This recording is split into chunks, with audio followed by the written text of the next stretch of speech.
Hell. Oh, no. What? No. We can't be having this. Hello, everybody, and welcome to the LJL officially unofficial coverage of the LJL 2021 Summer Split. I will be your host with the most, Alex, otherwise known as Alex, go by Mars Swan on the internet, and I'm joined by some unfamiliar faces. Well, familiar if you're checking out our podcast. If you're not checking out our podcast, go! Link below, Twitter. Go listen to it. Their lovely faces are on it, not mine for once. So, pros and cons. Without me, I'm of course joined by two brand new casters, Middlecott and Melvin Izzle. Welcome both of you to the broadcast. Yeah, sorry about that, Lexi. I was a little bit keen to get into it, but I'm really excited to be here and cast some great LJL action. It is our opening game. Hi, everybody. Got to know our place currently, Middlecott. Come on now. We can get into the game, but right now we got to at least take our little step back. Come on, get into the run of show, everything like that.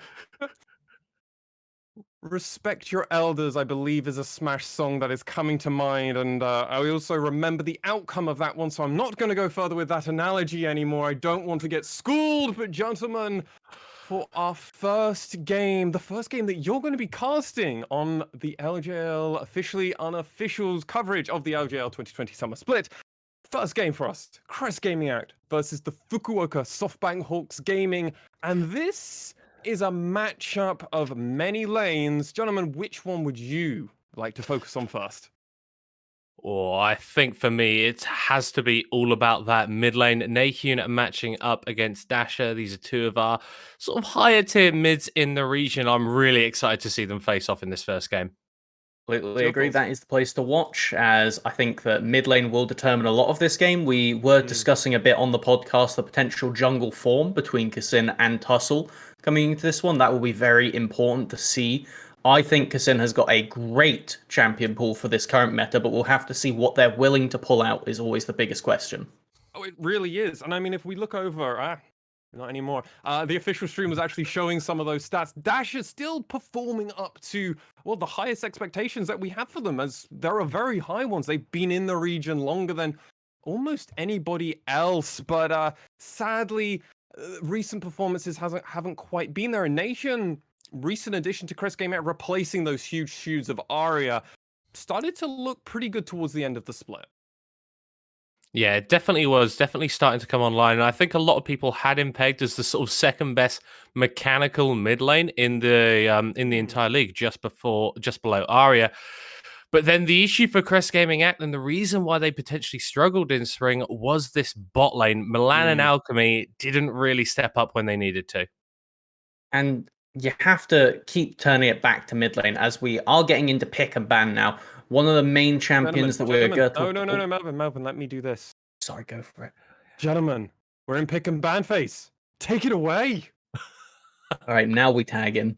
We've each had one Middlecott. Everybody gets one. It's our first day on the job.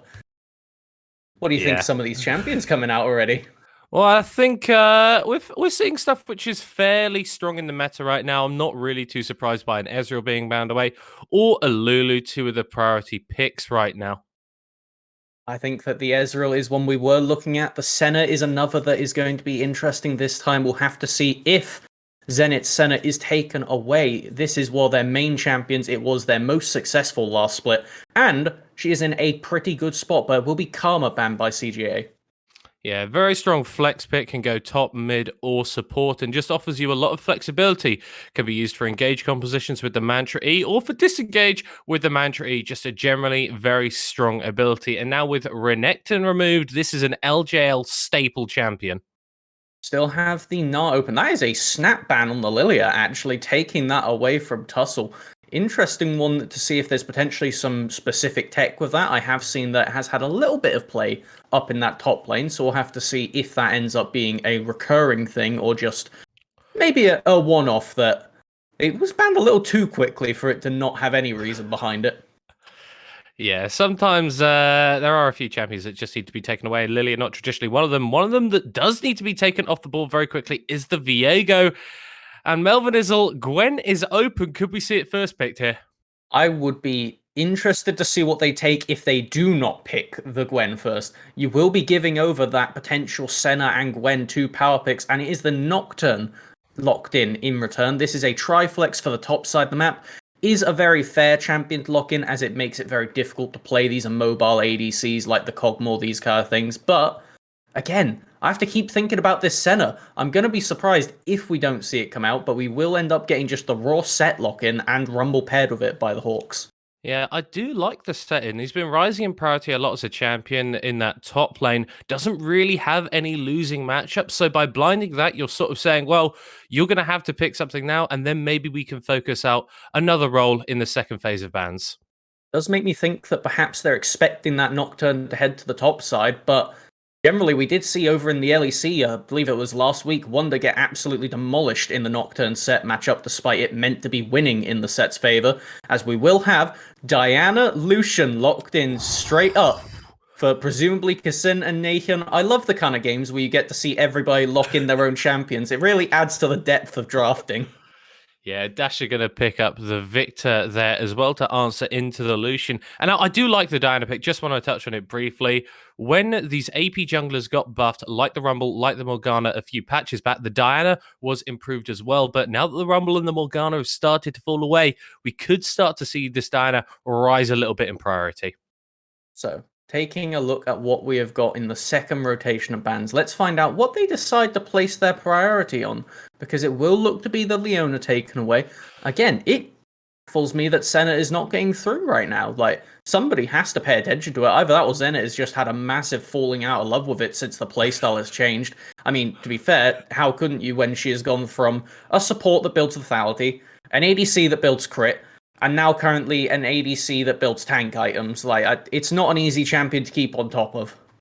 Yeah, so it's actually going to be the Samira band instead, and the Leona removed from the Softbank Hawks Gaming. Don't want to be giving that one to Alchemy, as the Thresh removed as well, really trying to shut down his playmaking potential. Is going to make it even more annoying. I find it a bit strange that they have done that with the Nocturne Diana, because in reality, yes, it shuts out a lot of these options like the Aphelios that's recently been buffed, because you kind of want to have that Thresh or something of that ilk to pair with it. But clearly, both of these bot lanes reading some intent from the other, with the Kalista Samira banned away by CGA saying, we imagine you're putting a lot of priority down here. And, oh look, they're finally hovering the Senna. Is going to be locked in there. Melvin is like, you had to wait a little bit longer than you perhaps would have liked, but it does come through. Milan could go to the Xayah, could go to the Varus here. A couple of very safe ADCs that may be able to cover up some of the weaknesses that he showed in spring. They are a very powerful champion right now, despite receiving those W nerfs on this patch. We'll have to see if they do opt for it, because they do give a fair bit of lane dominance, as it will come out.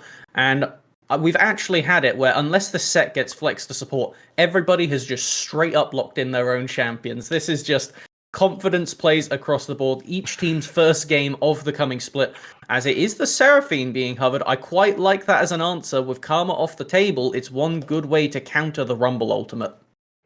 Yeah, it definitely is. We still have a few champions that Corporal could play here. Could go towards something like the Tahm Kench or a Cho'Gath, which traditionally pair up very well with the Senna, but it is going to be a Nahova, so potentially could see Set going into the bottom lane to pilot it, piloted by Corporal alongside Zenit. That'd be interesting to see. They do actually lock it in, meaning that you are correct there. That Set will likely head to support unless we get some really strange shenanigans. So, now that we have the full picture for both of these teams taking a look through, which lane do you want to talk about first? I feel like it's got to be the spiciest lane matchup there is, Naheen versus Dasher. As I feel like there's a history of Victor into Lucian where he just ends up one-shotting the champion, but obviously that ADC in the mid lane can put out so much early pressure. Is going to be very useful, considering they have the mixed damage between the mid and the jungle, where on the Hawks side they do not have that. It is magic damage on both. Yes, Rumble can shred MR, so he's not hurt as much as other junglers by this, but coming into the rest of the game, I want to take a real think to see if Nathan actually has the ability to pressure, because overextending against a Rumble Victor, that's a lot of slows that even with a dash are quite hard to escape from.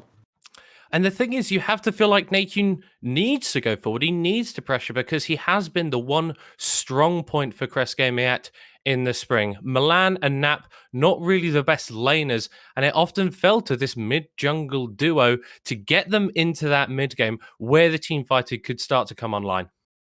With a relatively straightforward draft and taking a look to see how both these teams are laying their priorities, in reality, the only real trick, I'm going to put air quotes on this, that we ended up seeing was sending the set into that support role. So that has to put a lot of confidence onto Upperman in this matchup, which makes sense, as the Nocturne is only melee, you do have the ability to slow, but considering you're playing around Spell Shield, you've got to be very careful kiting this one out, because that champion does insane damage in the lane phase and almost always has push prio, even into range matchups.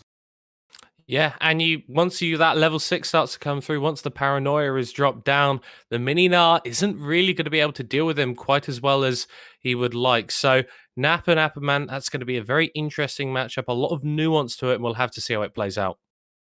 It's not exactly the Nocturne Fiddlesticks we got to see from Rogue yesterday that absolutely decimated the enemy team, but a Diana can have a similar function, where they jump on over and then suddenly start blowing people up with absolutely no surprise.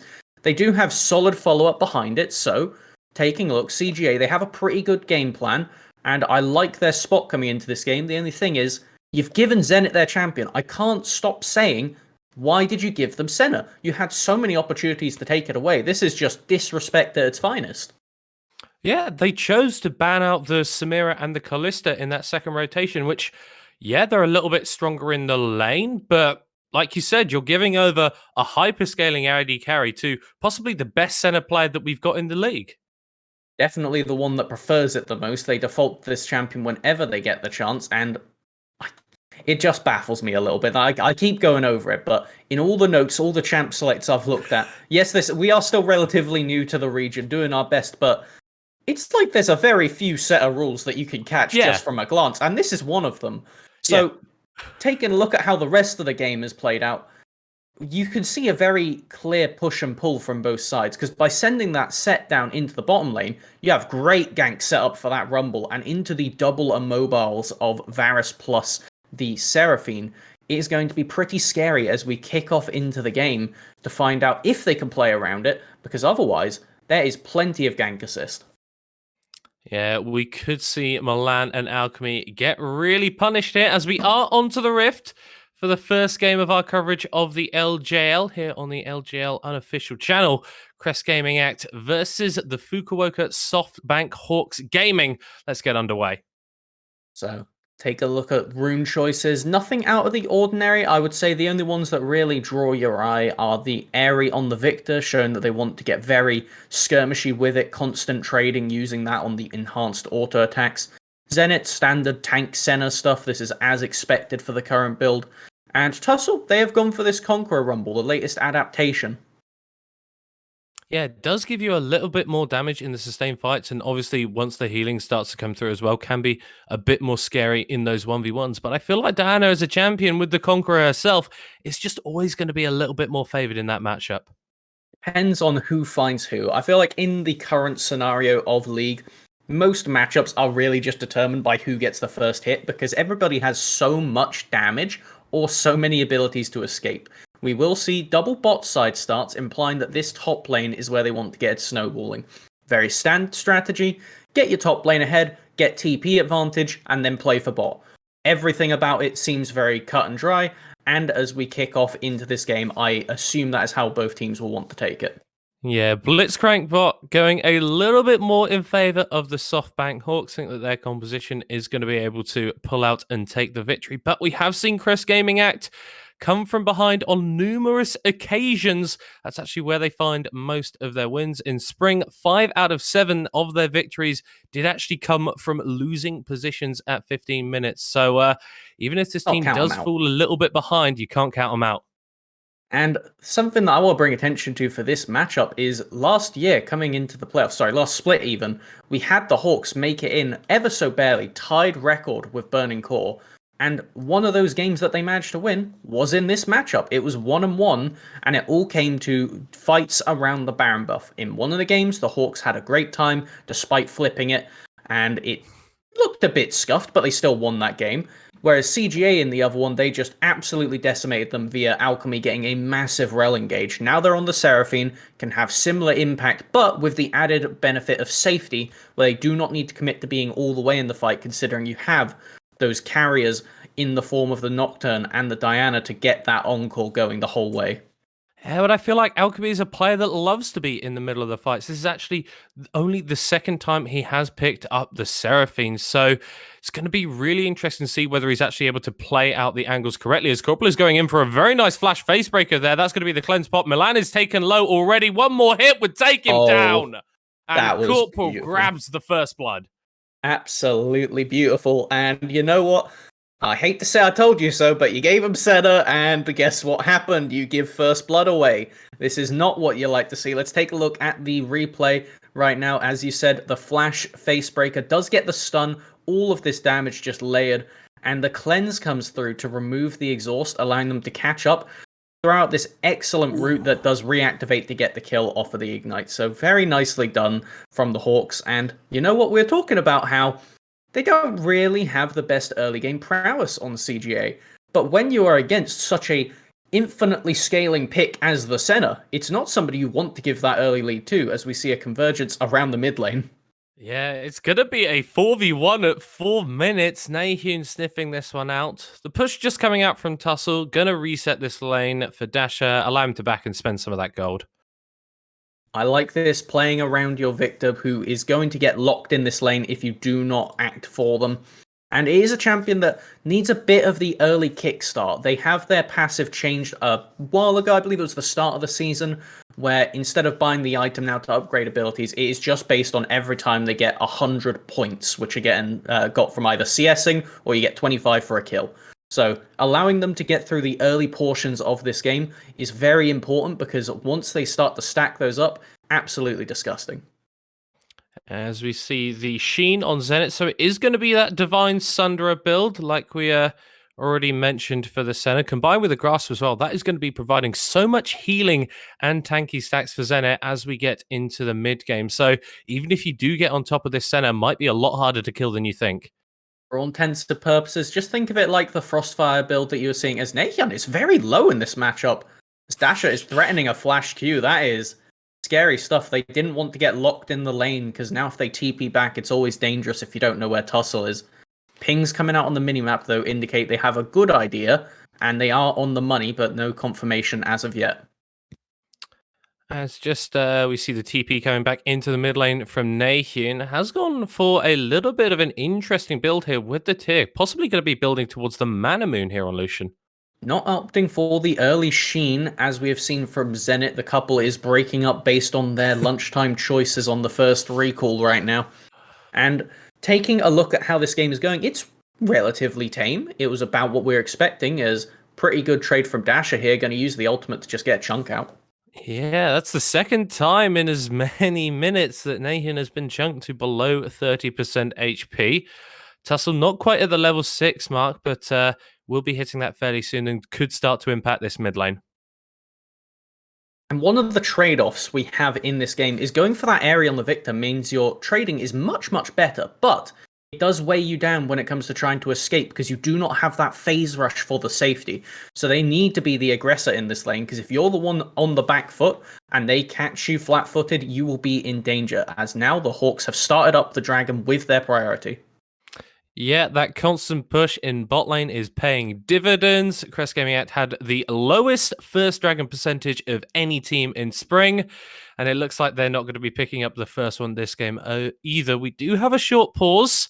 Hopefully we'll get word on what's causing that soon, and then we'll be able to get back into the game as quickly as we can. So, as of what's happened currently, we haven't had all too much of, I'm going to say, interest. It's been a relatively slow start as expected. I would say the real thing that we have had not play out as we predicted was Nathan getting bullied on this Lucian. We wanted them to be the aggressor in this lane. The champion has really good early power, but seeing how well we have Dasher playing on this Victor, they have really found a way to navigate this lane and take it for their own, which is super, super important. We see that Tussle is being allowed to do whatever they want, walking around the map with no threat from the Diana, but about to tag over to level 6 on both junglers' parts. That's when the real action is going to kick off. Yeah, I could see that mid lane 2v2 come into fruition.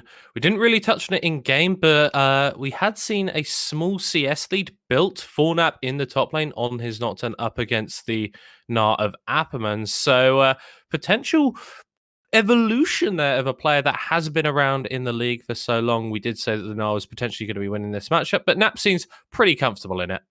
We had predicted it would probably be some iteration of Renekton versus Gnar. We got one of them correct, and it has been, like you said there, a very long-standing matchup between these two relatively veteran players. So it's one of those where when you have two of the old boys, we'll call them, up in a lane, you don't really get the most action. It's normally with the new blood that you actually start to get explosiveness happening everywhere, where you kind of just accept saying, I know your limits, you know my limits, we're just going to stand there and CS and wait until one of us makes a mistake. But when that mistake happens, you know exactly how to punish it. I mean, Gnar and Nocturne are both absolutely brilliant punish champions. Overstep even the smallest amount, and you can get taken down very, very quickly. In the bot lane, we did see that first blood coming through relatively early. And we were talking a little bit in our prep about how we wanted to see Milan and Alchemy grow as a bot lane and stop giving up these random deaths in lane. But it's not looking great on that front so far. Not the best first impressions, could just be first game jitters. It was only, they'd been playing the game for 5 minutes of the new split and something had already gone critically wrong, so it's not exactly the most encouraging start, but you can just count it to first game of the day, effectively, if you want to call it like that. We will have both of these teams playing another game later on today, so we'll have to see if the form returns then in the future. But I want to give credit to the fact that Zenit and Corporal got ahead of the game. We did have Corporal say they were going to carry 15 support games this split in our 14-game split. So, you know, they're trying to do their best to compensate for the physical impossibility that is that extra game right now, kicking off to the right start. And if they hadn't got that first blood with the Senna plus set, when you are ranged plus melee into the Varus Seraphine of ranged, they're just going to poke you. You cannot leave them in that lane, otherwise it gets really, really bad. And then once you start reaching the level 6 mark, obviously there is so much CC that can come out of that duo that the set really would have a rough time actually approaching you. So getting that early kill, definitely going to be very nice for them. It means that they're a bit more likely to survive and thrive in this lane as it gets a little bit later. And you hate to see the instant Sheen purchase from Zenit. That is such a nuisance for being poked in the lane, because they are the fasting Senna. They are just going to want to poke, which means that now, every time they go for that poke, it is going to be enhanced by the Sheen, where they could just go for the auto Q or vice versa trades that are going to be pretty much unbeatable for the first part of this game until we get ultimates start to come out in that bot lane. Zenit would need to step hilariously out of position for them to be punished now. So, in reality, question is, can we see Kassin make their way down there and punish it? They were on the bottom lane in the map, so I'll have to find out what they end up doing to approach that. And we are getting back into game. Sorry about that little pause there, ladies and gentlemen. Tussle maybe making his way to the mid lane, but Nahun spotting him on that control ward and is just going to be able to get this shove and back away. Both junglers have tagged over to 6, are on this bottom side of the map, but as we see right now, Kassin's camps are pathing them up the top side, but we have Tussle adapting and running straight into this bottom lane. I love this right now, as the wave is pushing in, and it is an awful spot for CGA, because if they want to reset here, we can have the Hawks just freeze, and it is going to be a big punish. Yeah, and this is what the Hawks love to do. They are such clean snowballs. Give them an early advantage, and they will take it and run with it. Interesting to see they actually opt for a shove here, so possibly going to be backing themselves, as we do see that recall channel by Zenit on the minimap. And I imagined it was going to be so they can fight for Rift Herald. We see Varus and Seraphine seeing that they have pushed the wave, saying, okay, based on how the wave states are going to go, it's going to push back into us later on. So let's everybody run over to the Rift Herald now, as it does look like everybody is committing over there. That 8-minute objective, we have explosive ultimates galore ready to go, and it is really just going to be who forces the ticket.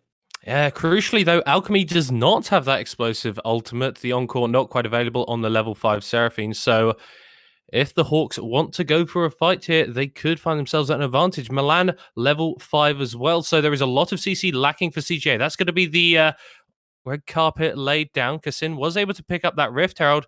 That's going to be the Paranoia challenge as well. They're actually diving in. Apperman has already picked up a kill in this fight. They're not trying to trade one back onto the Rumble, but Nap is in the middle of everyone, and he is going to be falling asleep.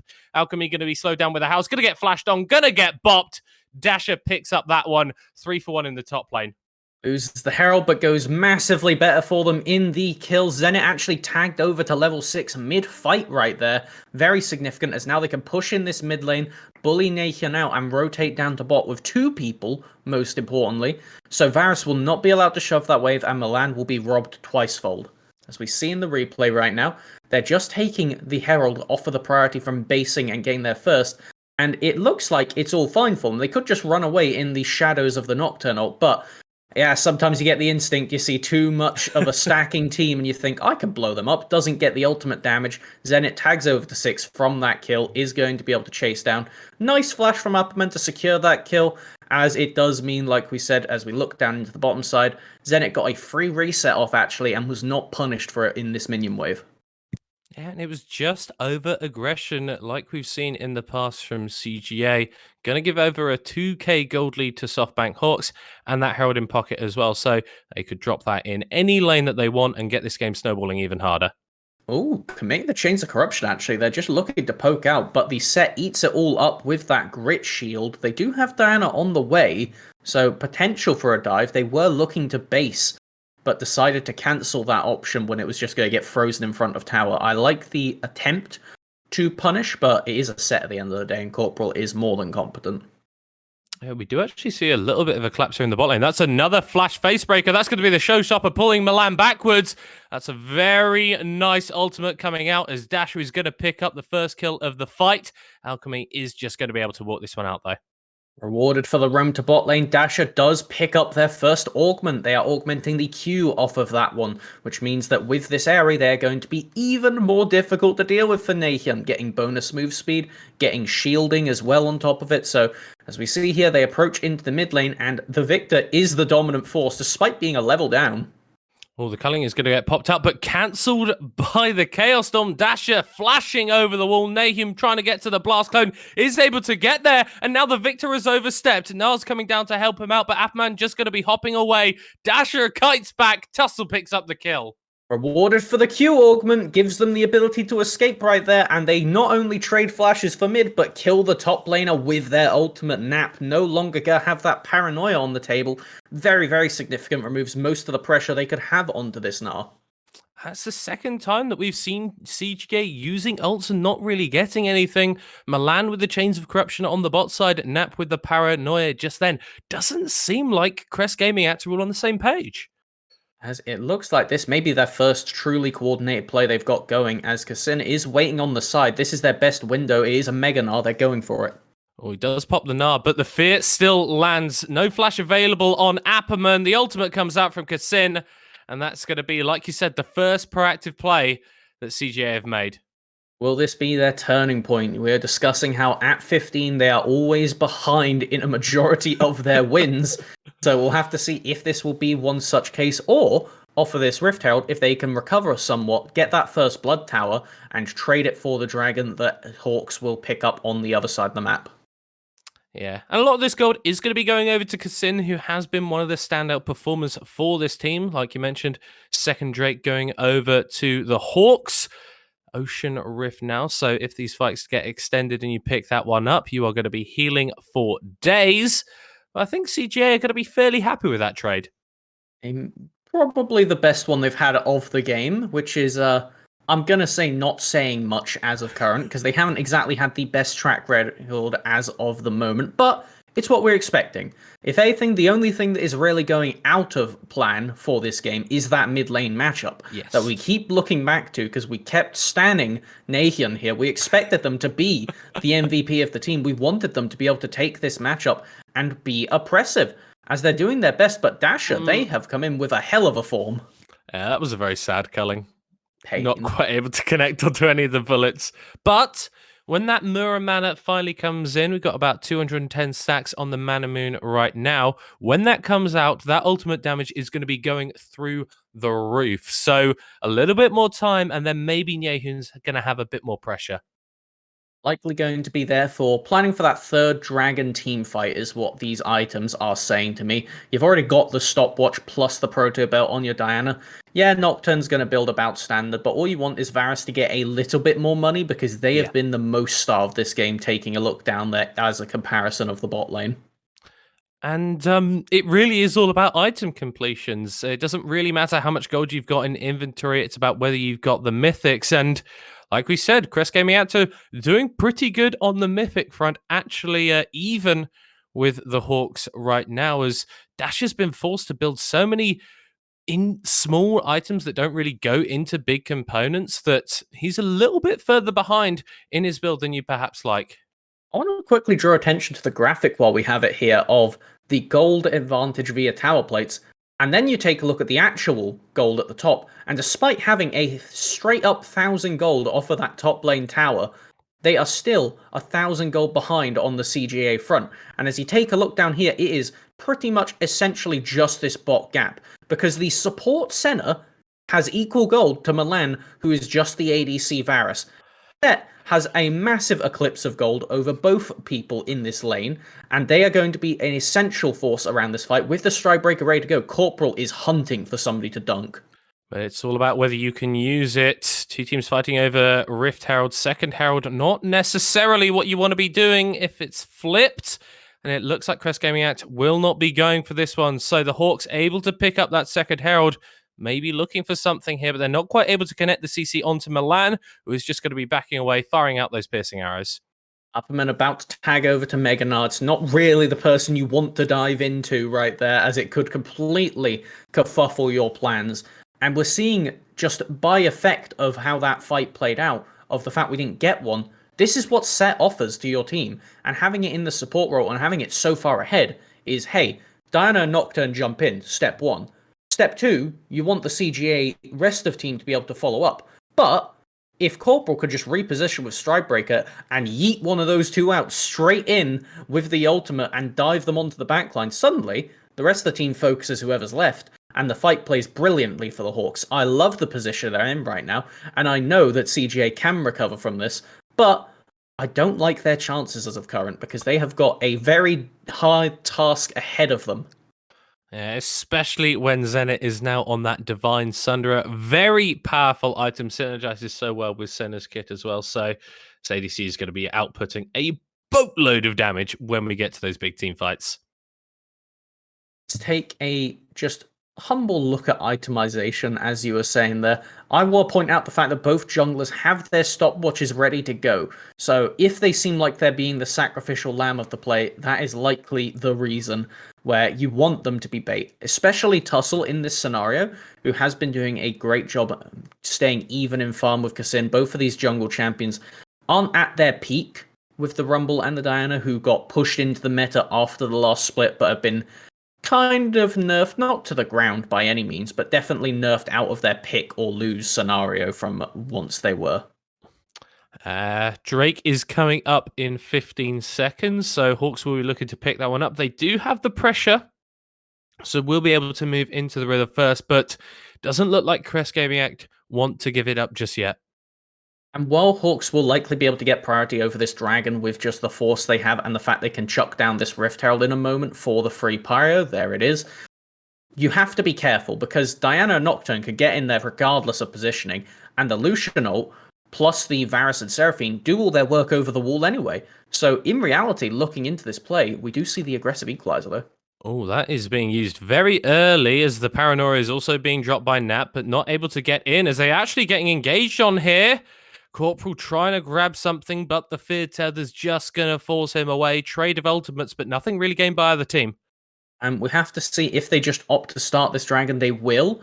The Equalizer has a much lower cooldown at this point in the game, even though they are only level 10. As we actually see, Dasher, I love this. They're TPing to mid lane, so you can't threaten a second tower now, removing any attempt at further pressure. And while they do trade mid lane tower for the dragon, I would say that's worth when you're now at soul point at 18 minutes. Yeah, there is a 5-minute timer on this game. Crest Gaming Act need to start making more plays to deny these objectives from the Hawks. They've sort of just given every single Drake up freely and that second Herald as well. So we need to see a bit more proactivity from this team if they want to take the win. We are cresting, if I say so myself, into their window of aggression right now, where this is the point where they would normally start to fish for these aggressive plays to actually get back from their early deficits. And it is not a much of a deficit. It is less than 1,000 gold. The real factor is those dragons, which, frankly, if I do say so myself, somebody has been hitting the slots because the Hawks have rolled great on these dragons. This is some solid RNG. They have got the best base dragons you could get in a Mountain and Infernal, plus the Ocean Soul. Absolutely disgusting. Yeah, the Gacha machine has really favored the Hawks this time around, as Nap is going to be a little bit unhappy with the state of the top lane right now. It's a very long lane, so not going to be able to grab much CS, as that will be going over to Nahyun and Milan, and now this Nocturne could just be starved out. Curious to see if there is ever going to be a freeze by the Hawks in that top side, because like you say, it's very oppressive to play against for this Nocturne, because yes, they can always jump in on someone, but they can't jump out. They do not have the same versatility of the Gnar, who can hop over a wall when they are out in the open, as we do see Nathan backing in this bot side, and we are edging to that Baron. In 5 seconds will spawn. This is, if I do say so myself, the true coin flip of the game. We have seen all of the matchups between this team of the past split completely determined by Baron flips, typically going out of the Hawks' favour. Oh, but look at this itemization on Nahum right now. Has picked up the Essence Reaver, and that Mana Moon is about to tick over. So Lucian is going to be a very big threat in these team fights. And like we talked about, the gold lead isn't massive for the Hawks. So if CGA are able to generate a pick, then they could just take this Baron for themselves. And then all of a sudden, the game is right back in their favor. We see that CGA are actually playing around their jungler right now and trying to get them some kind of pick over the wall. They have focused their minute amount of vision control up here into the Hawks' red side jungle to lurk. Wait for somebody to step out of position. Yes, Zenit is very powerful, but it is still an ADC if they get on them. Oh, they're jumping straight onto Corporal here. Is already taken so low. That's Nap diving into the backline. The Showstopper not going to connect, though, as Corporal is down. Tussle may be soon to follow, as Apperman is able to save him just a little bit longer. The Mega Gnar comes up, but Kassin with the flash Q. What a play coming out from the Diana. Dasher dashing forward, trying to get onto Milan, who's just able to survive for a little bit longer. The kill goes over to the Victor. The second goes over to Apperman. That fight looks so bad for the Hawks, but they turn it around. Absolutely brilliant performance right there from the solo laners of the Hawks, recovering that. It was a great attempt by CGA, but at the end of the day, we will be left in a net neutral state. Let's take a look at the replay and see how it happened. We were just talking about dedicating this vision to top side means they could look for these picks. They go on to Corporal, but it's a set. They could do this, and while they do end up falling to the Nocturne, we do end up having them chase a bit too much. I think if they don't commit the flash here, the trade is great. As Dasher lurking on the bot side, they come to collapse. Amazing job by Kassin to trade that kill there, but they commit to keep fighting, as we do see Kassin jump in instead of over the Baron wall and ends up making a 2-for-2 instead of what could have been a 1-for-2. And if you start looking at that 1-for-2, maybe the Baron is on the table, but right now, neither team in a position to pick that one up. And that means that this Drake spawning in 50 seconds does go up in priority, would be the soul for the Hawks. And if you can fight with that one, well, I think you stop getting 2-for-2s and you start getting 4-for-0s.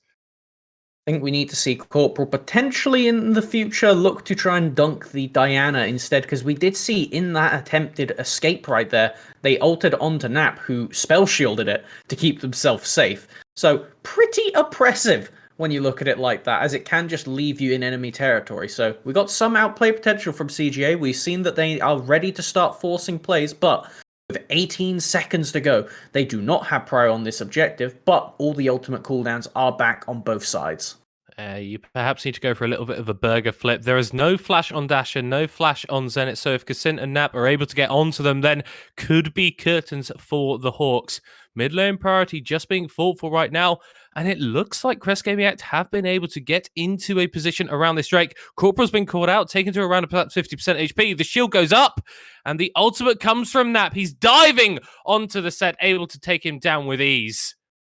They can opt to approach this slowly if the Hawks want to keep going. They have the Victor. They have the Mega Gnar coming. Will they go for the fight? Oh, that's Drake picked up by Crest Gaming Axe, so the stacking is stopped. Kasint has got no flash caught in the pit as Nap is kiting around as well, but they're going for a re-engage. That's a wonderful encore landing onto 2. That's a brilliant moonfall coming out from the Diana, and the fight just goes Crest Gaming. Dasher goes golden, but he's going down. That's a delayed ace coming through. We waited all this time, and Upperman never got to use the ultimate. They got Chain CC'd, and now that will turn into the Baron for CGA. It is only Corporal on the map, and I do not think, regardless of rank, they're going to be able to stop this one. This will be a massive swing in the tempo of the game, as it is a massive gold swing as well, going to be somewhere around the region of 4k by the end of this play. Name a more iconic duo, CGA and mid-game fights. They have been behind the entire time, but they're able to pick up the Baron with this fight. And look at this, is Corporal being out of position. They wait as long as they can, but they cannot escape from the Nocturne at the end of the day. And while they commit the paranoia to that, this equalizer, there's no follow-up. You can't assist them. Upperman did not have vision, and while they look for the play here, just watch this amazing chain CC. Upperman is left lurking both sides. They never get in range to ult, and as soon as there is a good opportunity, they get encored, they get feared, they get knocked up, they get killed, and there is no counterplay. Nahian finally getting vengeance for the lane phase here will end up picking up that final kill for the ace, and it is the early game win for Hawks into a late game lose when CGA take it back. Yeah, Blitzcrank Buck now with the 76% prediction. It looks like if we look at the graph there, it was actually 85% in favor of the Hawks 10 minutes ago or so, but it is all Crest Gaming right now. Absolute pain. It is not exactly the Baron fight we said was going to curse the Hawks, but it was basically the same thing, contesting for the soul and then throwing the game around there, as it's just... It seems to always be this objective dance that the Hawks can't seem to get down pat. Yeah, finally the gold lead for Crest Gaming, 3.5k there. The mid-game fights come online again, but how will they use this Baron? Only a minute 20 left on it, and I don't believe they've actually taken any towers, so currently just sat on the gold from that objective. Still nice, but perhaps not what you really want to be getting from it. App is pressuring on the bot side, and it is really keeping the eyes on Appman. You do not want this Gnar flanking, because you don't really have the tools to stop them if you spot them too late. With Flash and Stride Breaker available, we'll have to see if they go for a rotate potentially when Nap converges on mid, because I don't think even with Baron minions they could contest this bot tower. So it's really just looking now for CGA, saying, can we get anything more? We've only got a good 45 seconds left on this Baron, and this is the first time they're going to start hitting tower. Ooh, Naheem dropping so much damage. Corporal going into the backline. That's going to be the Rumble ultimate used, but the shield, the damage from the set doesn't come out. Wonderful encore again. Alchemy's been on point. Zenit picks up a kill, but he's going to be dropped in return. Dasher trying to do as much damage as he can on the backside, flashing back out. Nap just escaping, going golden, survives for a little bit longer as he's trying to kite out the flash fall for an Appleman, able to take him down, and the Hawks are taking the fight. The overstep from CGA is brutally punished. The solo laners of the Hawks are showing up insanely big in this game. They are truly the gap that is keeping this one even, as there is a 3k gold lead for CGA, but they have minimized most of it on the Hawks front. Watch this right now from Corporal. They see that they're getting gunned down by the Lucian and get the massive ultimate to disengage, split the fight, and say, your divers are on one side now. With Kasint going as deep as they can, Nocturne shows up to finish Zenit. But now, you're still in the tower. Look at how many tower shots have been taken by the CGA squad. It was something in the region of 8. As now, Appleman and Dasher could just use their range advantage to chase down everybody. Varus not healthy enough to keep the fight going. And it ends up being a 4-for-2 with only one turret taken. It's not one of the greatest Baron Buff usages that we've seen, and with Ocean Drake spawning in 30 seconds, Hawks knowing that they can win a fight. Look at those damage numbers. Special shout out to Nakin doing 3,000 on the Lucian, but it wasn't enough. Like we said, solo lanes coming up huge for the Fukuoka Softbank Hawks Gaming, and yeah, like we said, with that Drake spawning in 15 seconds would still be sold for them. You need to contest this if you're CGA. Very scary. Upperman is fully stacked on the Mega Gnar, ready to go, and now this is the perfect spot for the Hawks. They will force CGA to fight, because if you wait, they get the Dragon. If you don't wait, then suddenly you're running into a Mega Gnar. It is a lose-lose scenario, and we have to see how they try and approach it. Where will Diana go in? Will they be able to force something onto Upperman? Mega Gnar is going to be popped, taken down to around 50% HP. The Paranoia is going onto Senna in the backline as Corporal goes the exact same way. Drake picked up here for Softbank Hawks as they look like they're going to be taking the fight as well. Dasher, full HP. CGA, no HP. That's a 1-for-1 so far in kills. Make that a 2-for-1 as Zen is able to take down Nap. Nahun in the wrong side of the map and looks like he may get chased down.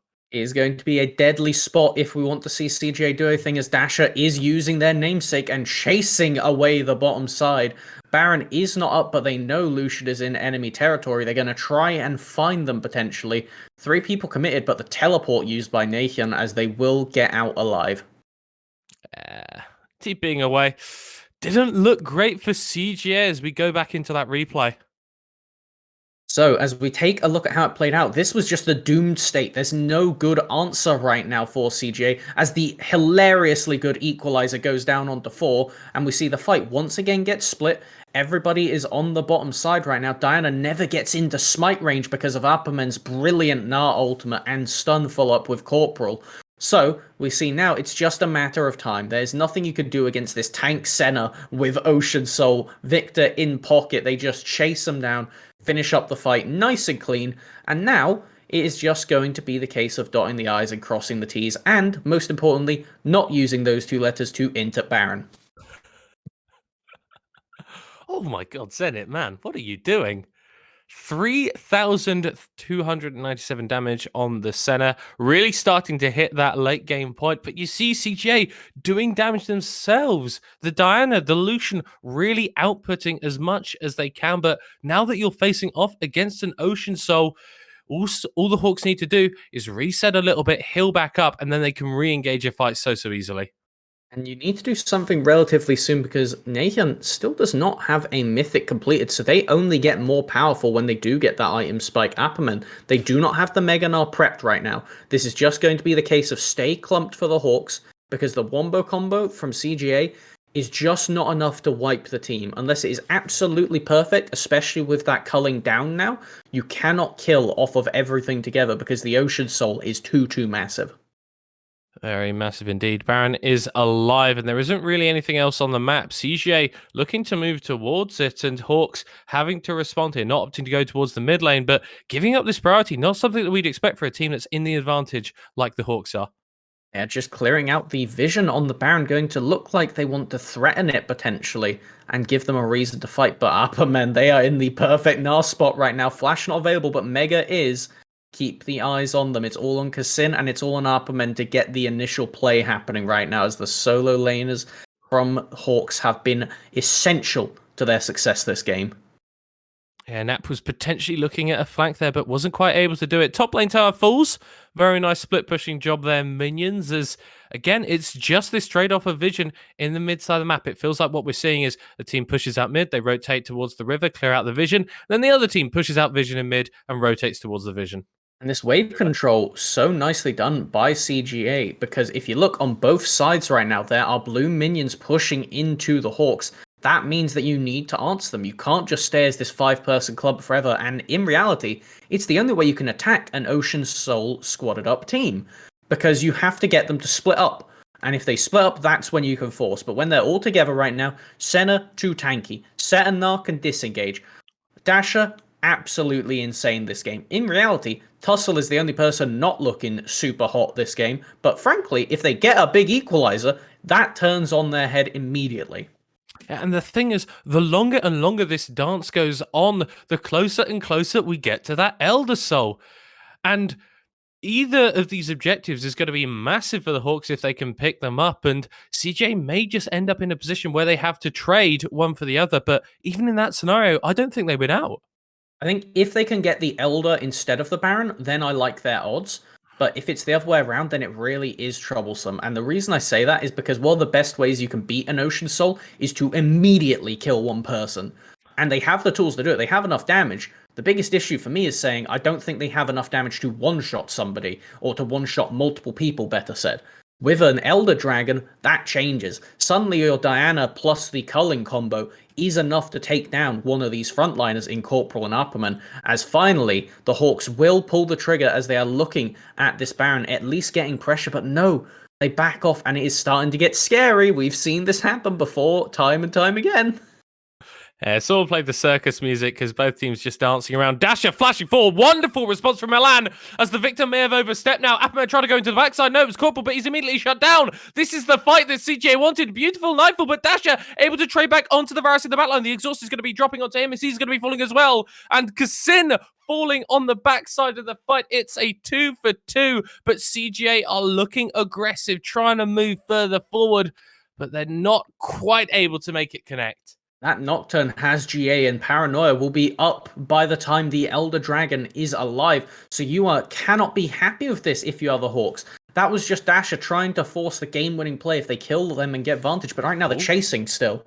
And Nahin just able to relentlessly pursue backwards, which is a difficult position to chase him forward onto. And this means that the Hawks have got a bit more prio around this Drake pit. Zenit very strong on the center right now. 2.5 items completed on him, but those base damages are absolutely ridiculous on the champion, as Nahin is going to pop the culling, take down 2 members to 30% HP almost. No tools available now for the rest of CJ for that fight. Nap coming around with the Paranoia in tow. Victor is still in base, but Dasher does have that TP, so could join whenever he wants. Corporal uses the stopwatch. He's going to be forced to flash over the wall. That's a big disengage tool, big engage tool he's not going to have. Wonderful equalizer dropping onto a Nap, who is immediately taken to 30% HP. Zenit pops his stopwatch as well. The Chaos Storm is coming down. This Drake is on 2,000 HP, but it's going to reset. Corporal is dropping. Milan went forward and grabs the kill. It's just going to reset up for that stasis. No, it's Nap as it goes over to the diner, but a wonderful Nair ultimate lands onto all members of CGA. They're still going to take the fight and the objective. Smite beaten by Kassin right there. They did manage to secure that one, and now it will be the win on win. It is objective fights. The Hawks just can't seem to get the knack of it. They managed to secure themselves the soul, but that is all they get, as now it will be Elder plus Baron. This is a terrifying prospect. I'm pretty sure culling alone is enough to kill at least 3 out of 5 members on the Hawks squad right now. This is terrifying. And how do you do it? You are against an Ocean Soul. You shouldn't be able to win fights against that objective, but somehow Crest Gaming Out are able to pull it out. And it's because Apperman, they're already in the Mega Nut. All the fights they've had beforehand, they have just tagged over it. As we see Zenit get half-barred by a minute amount of that culling shots. This Lucian build is coming up big. As Corporal, I don't think they meant to stopwatch there, as they are forced to flash out now. Nathan building ground, and you see here the equalize comes down, and it's just a matter of buying time. Kassin is coming back on the map. Nathan beautifully weaving on the edge right there. Milan still getting a lot of damage down. It is just a matter of not letting that dragon keep going. It resets, goes down to 3k, and we see here Tussle, they jump in, try and get the smite, trying to predict Kassin, but smooth under pressure, despite the Mega Gnar, they do end up losing that objective. And now 2 of those late game objectives are on the back of CGA. Because they went to take that Baron, that Elder buff is only on for around about the next 50 seconds. So not potentially going to get the biggest objective push out of that one. But we see in the bot side, Nap pushing out, trying to grab this final outer tower. And then it's just going to be the inhib ones left. I believe Senna, I just caught it there, has 137 stacks. Dash is dead!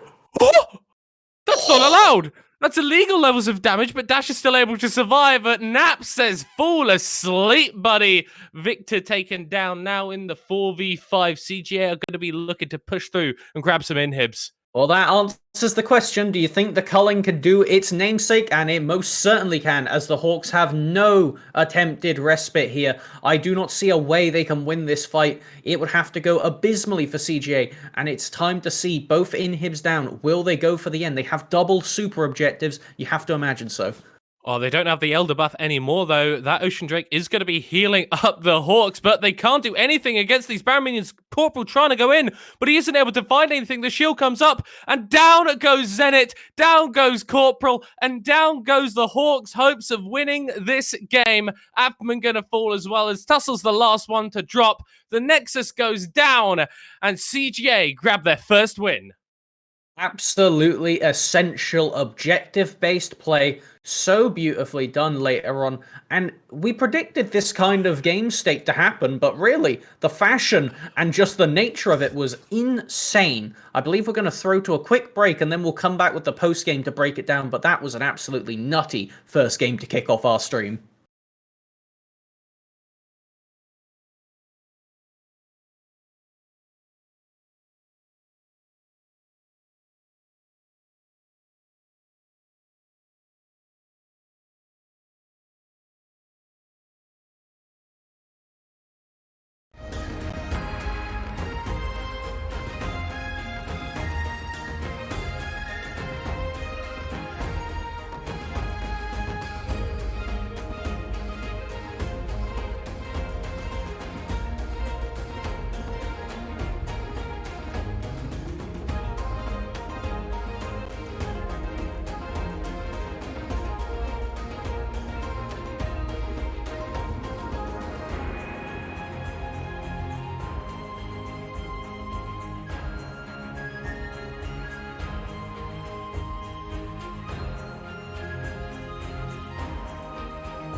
Hello, everybody. Welcome back to the desk. Marswan, Melvin Izzle, middle court. I'm not sure which order we're in, but I'm just going and pointing in that direction as well. I'm hopeful it's here. Welcome back, gentlemen. Congratulations on your first cast. Well done. Well done.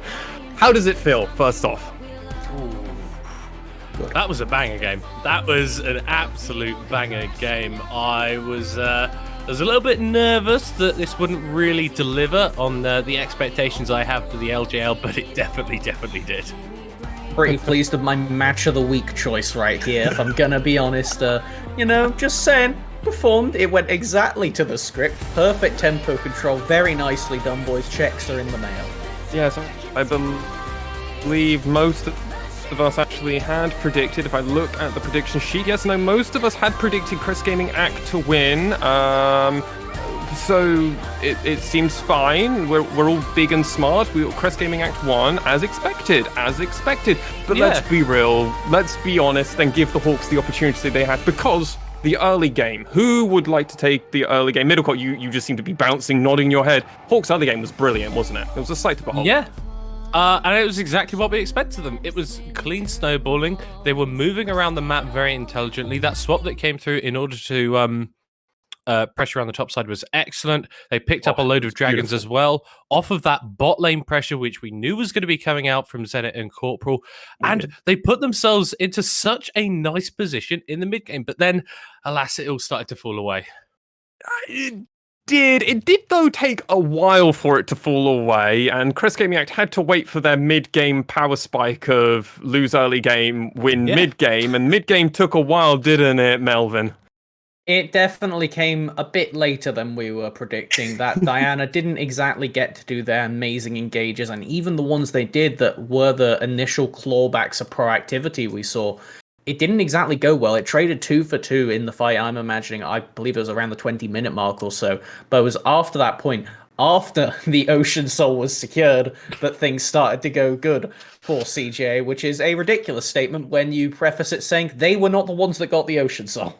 Yeah, I mean, the fourth Drake comes up, it's like, oh, this looks great. The Hawks are in full control. They should just get a vision control. It's Hawks, so vision's optional. All right. We'll just figure it out afterwards.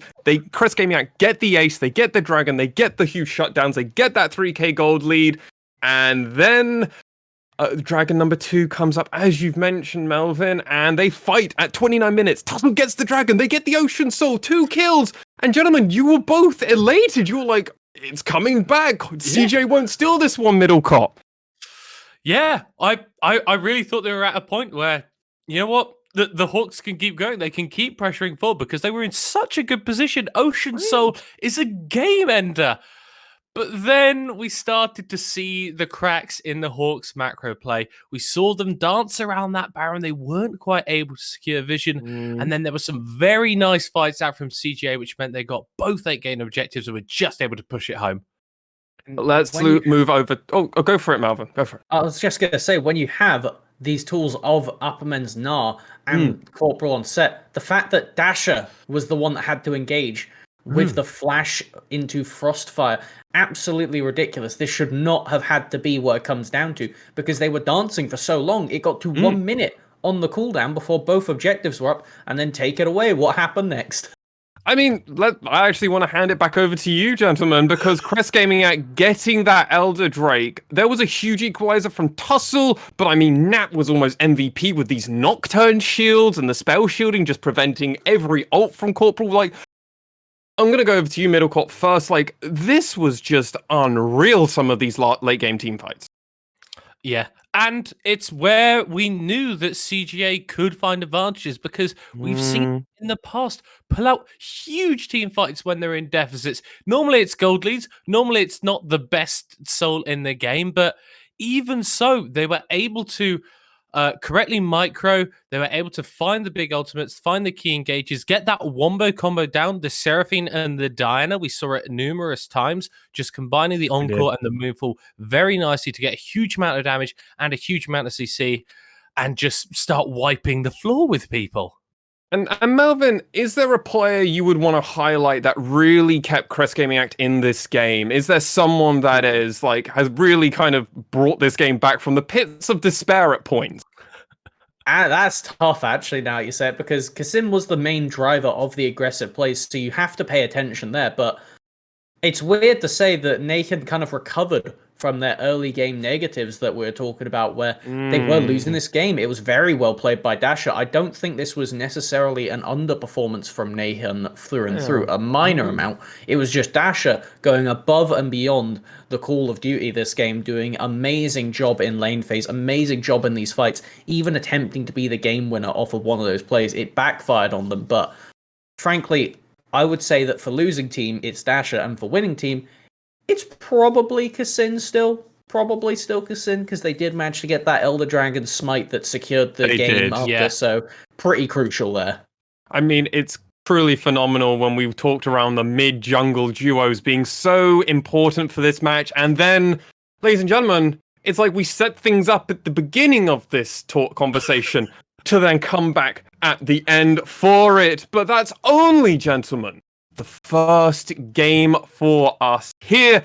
Following this match, I actually don't have it up in front of me, so I'm going to... that's right, it's the Fukuoka Softbank Hawks Gaming facing off against Sengoku Gaming. Don't go anywhere, ladies and gentlemen. We'll be right back after this break.